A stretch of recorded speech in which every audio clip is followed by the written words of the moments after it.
Right, welcome back to the channel. I'm going to talk about the Final Four matchups between UCLA versus UConn and then South Carolina versus Texas. If you watched my previous videos, in the beginning of the year, I said I will have UCLA, South Carolina, Notre Dame, and USC making the Final Four. So I was 50% correct. UCLA and South Carolina are the only 2 out of the 4 teams I predicted that were going to make the Final Four actually make the Final Four. I really feel like, bro, if Juju was playing, it would have been a different outcome. But shoulda, coulda, woulda. Unfortunately, she got injured. I make a video on it because there are plenty of other YouTubers who made, the video talking about Juju injury, and she's a great player. And with modern medicine and the information that we know now, she's definitely going to have a speedy recovery, and she's going to bounce back and be the same great player that she always was when it's time for her return. But of course, USC lost to UConn, and in that game, Sarah Strong was just balling out. Out of all the new players, Juju, Paige, Flage, out of all these, Hannah Adago, out of all these other players that we talk about, right? Sarah Strong, to me, does not get enough credit. I really feel like out of all those players, bro, Sarah Strong has the highest potential to become extremely great. She's the best shooting post player in the country. She can shoot the outside shot tremendously well. Good 3-ball shooter. And she was lighting it up on USC that game when they played Southern Cal. She was lighting it up. She hit 2 big time threes in the in the first quarter, and I was just like, dog, this is UConn's game. As soon as she hit those 2 threes, I was like, it's UConn's game. Again, I wish Juju was playing, but it is what it is. Kiki, she hit a couple big, nice mid-range shots to start the first quarter, but after that, she was off the whole game. Kiki very often. And again, with these mock drafts, like I always mention, GMs look at the games in March Madness. They held those games to a higher standard than the regular season matchups, tournament play matchups as well, because you're playing the best of the best teams. You know what I'm saying? It was an all-shooting night for her. I really still feel like Kiki Hoffman is still gonna get selected within the top 5, but that was a bad game from her. But she's still a good player, and she's still definitely a top 5 pick regardless. Brea Marshall played one of her best games in her career. 23 points, 15 boards. She was cooking. Kenny Smith shot bad from the field. Again, it was just a lot of shots just weren't going in, right? And then UConn was just hot. Sarah Strong was just lining it up. Paige Becker's 30 piece. She dropped 31 points, shooting pretty good from the field, especially really good from 3. They just killed him from the 3. But, hey, USC is still a great team. They were fun to watch. Kenny Smith, good shooter, good defensive player. Avery Howell, man, she does not hesitate when she gets the ball. She's a straight gunner, a good 3-point specialist. Viola Favin, she played good this game, but I really expected more from her this season, honestly. But, hey, we'll see what's next for her career. Kaylee Huckles, she's definitely going to be better next year. She's only a freshman. She's just so quick and fast. She has the potential to be really good as well. She can be a really good player, and she's going to have to step up for sure next season for USC. But yeah, this game, man, it was the Paige and Sarah show. They was just cooking. AZ Fudd had an off shooting night this game, but hey, she put up 8 points, but it was Kaylin Shen played better. Let me give Kaylin Shen her credit. She played good this game, but still she is inconsistent. Kaylin Shen I feel like she's a good player, but she's not.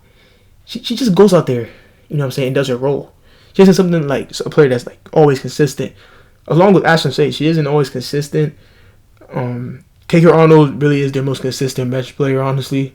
And she just comes in the game and provides tough on-ball defense. And I really feel like that's going to be a big-time problem for UCLA. And I agree with this ESPN matchup predictor. They give, as we see, UConn a 71% chance to win this match against UCLA, and they give UCLA a 28% chance. Yeah, but the thing with UCLA, I've always known this team was going to be good this season for sure. They look much better. Lauren Betts, she's playing hungrier. She playing more aggressive. She's getting experience, and dog, she just knows how to just kill in the post much more than she did last season. She gets in that deep post positioning and goes to work, and then she's a good passer out the post. The offense always runs through Lauren Betts. She really is the UCLA offense. But it's like if UCLA other players aren't contributing, even like a little bit, I really feel like they're definitely gonna lose this game for sure. Because there were so many games when I watched when like they almost lost a game because as we see, they're 34-2, and those two losses came against who? USC. When they lost those matchups, right, against Southern Cal, those two games, what happened? Lauren Betts was doing her thing, but the other players on the team just did not show up offensively like that. Kiki Rice was the most consistent player on the team besides Lauren Betts on offense for UCLA. But, Angela Dujagic was off. Tamia Gardner wasn't hitting shots. The other players, Linda Jones wasn't. She hit a couple shots, but it was mostly misses.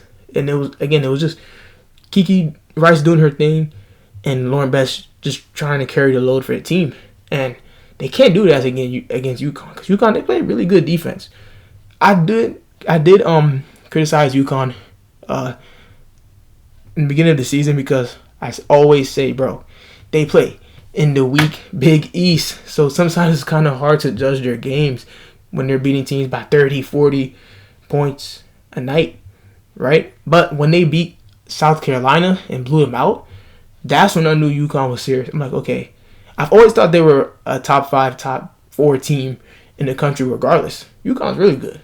But I'm like, hey, they are consistently playing in the Big East, against St. John, Villanova, Georgetown, DePaul. Like, we don't even know players that are on those teams, respectfully. But when they beat South Carolina, I'm like, okay, they showed me this. They're about their business. You know what I'm saying? So they're still a good team, and hey, they made the Final Four. So shout out to them. And bro, Paige and Sarah, they're just on a hot streak right now. They're not gonna. Paige does not want to be that player, and the best player in UConn history to never win a championship. So it looks like she's found her rhythm. And again, her and Sarah are looking like they're gonna It's looking like they're gonna lead them to the championship game. So this is gonna be a good game. I think it's gonna be. I'm trying to think. What should I say? Yeah, I'm gonna say this game is gonna be within 8 points, 8 to 10 points for sure. With again UConn winning, I just feel like UCLA is gonna depend too much on Betts, and when their backcourt players aren't producing, even a little bit on offense, because of course most of the time Lauren Betts is gonna carry the scoring load, but somebody else is gonna have to step up for that. When you saw how they beat that last time they played USC and beat them, because they played 3 times. When they won that matchup, everybody else stepped up. It wasn't just Lauren Betts scoring a bunch of points, right? So yeah, to win this game, UCLA other players are definitely have to contribute. Tamia Gardner she was hitting some big time shots in her most recent games.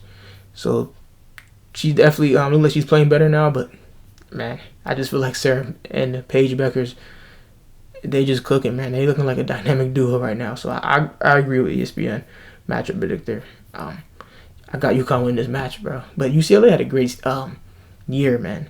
They're a really, really good team. I remember when I did that preview video when they played South Carolina and I had UCLA winning. A lot of people thought I was tripping, but hey, I just knew that they were a different team. They look hungrier, and let's see how they're gonna do next season. And I could be wrong. I'm not a genie. I'm not a genie in a bottle. I'm just doing my prediction. of this game, so they could win this game. So who knows? But yeah, next season when they get Lauren Betts' sister Sienna, oh my God, this team is gonna be really good.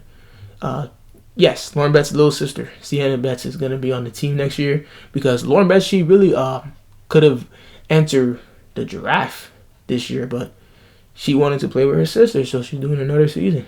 And let's see how they do in the front court, man. That team's gonna be real good next year. I'm telling you. But yeah, got UConn winning that though. And as we see, Texas versus South Carolina is the other Final Four matchup. Okay? And y'all, let's not waste no time. I got South Carolina winning this one. And I agree with the ESPN matchup predictor. Look at that. They give South Carolina a 62% chance. Hey, that was pretty accurate. But, yeah, South Carolina's going to win. I love the way this team is playing again now. I love the way this team plays. They're getting their points in the paint. They play that old school style of hoops. You know, they usually play through the bigs. But, hey, their guards can score too. You know what I'm saying? In terms of Tiana Papau, Tessa Johnson, and of course, look at Malaysia, second leading scorer on the team, and she's just that sixth player for them off the bench.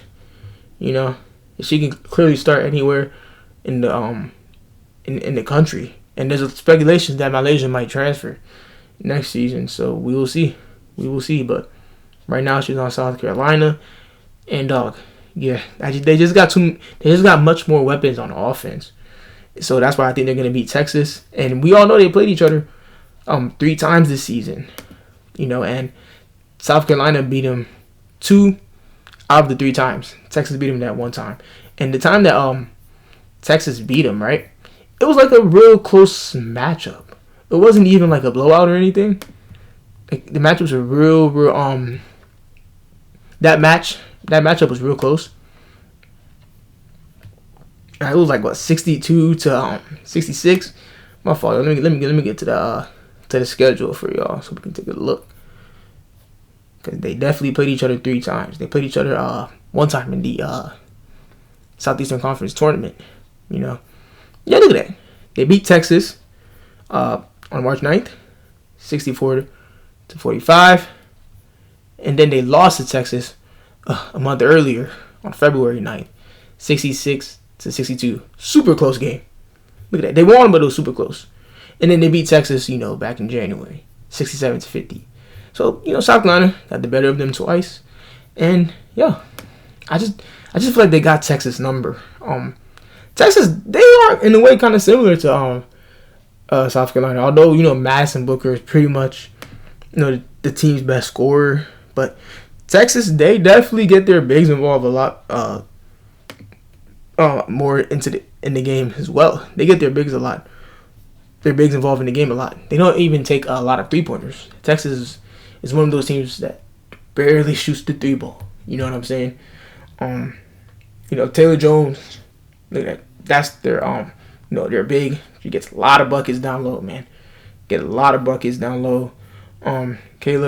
O'Leclaire, that's their other big. Good scorer. Low post scorer as well. I'm telling you, bro, this team, they had a good season. I know a lot of people aren't following the way they play ball, again, because they're not like a run-and-gun shooting team. They're definitely like a slow-paced, grind it out in the half-court setting type of squad, bro. But they had a good season, but y'all ain't beating South Carolina. And I rock with Madison Booker. Cold, Rory Harmon, great guard. I wonder what she's gonna do. What's her next move after this season? She's a good player too. But dog, they're not. I don't got them beating South Carolina, man. I just don't got to be in South Carolina. I got South Carolina winning for sure.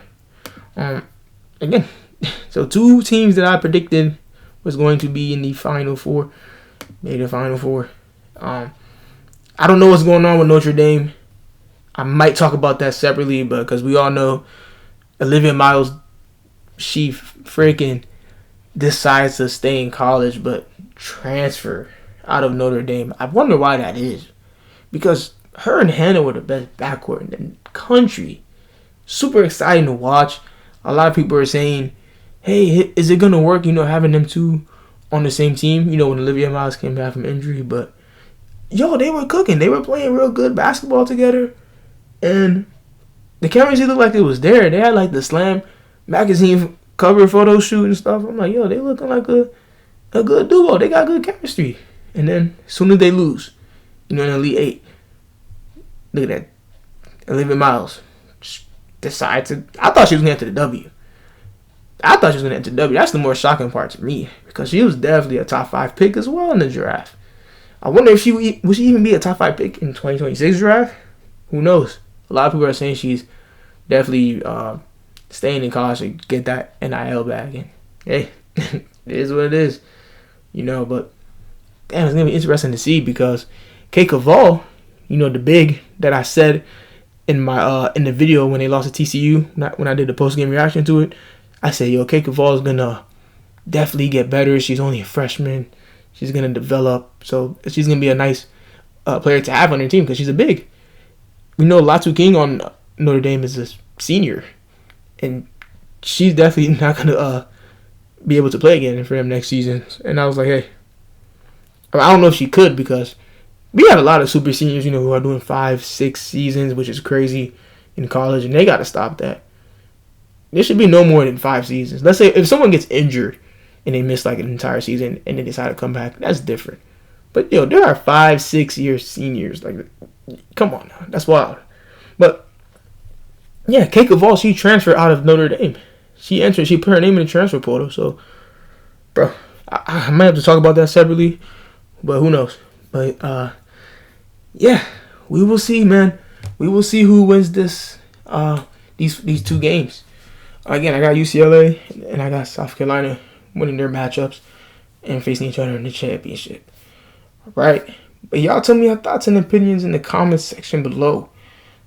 Did you enjoy this March Madness? I thought it was going to be much better, honestly. I really thought it was going to be a much better, interesting runs going on. And Juju injury might have been a part of the reason why I'm saying that, because she's just too good of a player to not be a part of this. But it is what it is, and I definitely think these 2 games are going to be good as well. All right. Well, again, tell me your thoughts and opinions. Like, subscribe. Stay tuned into the next videos.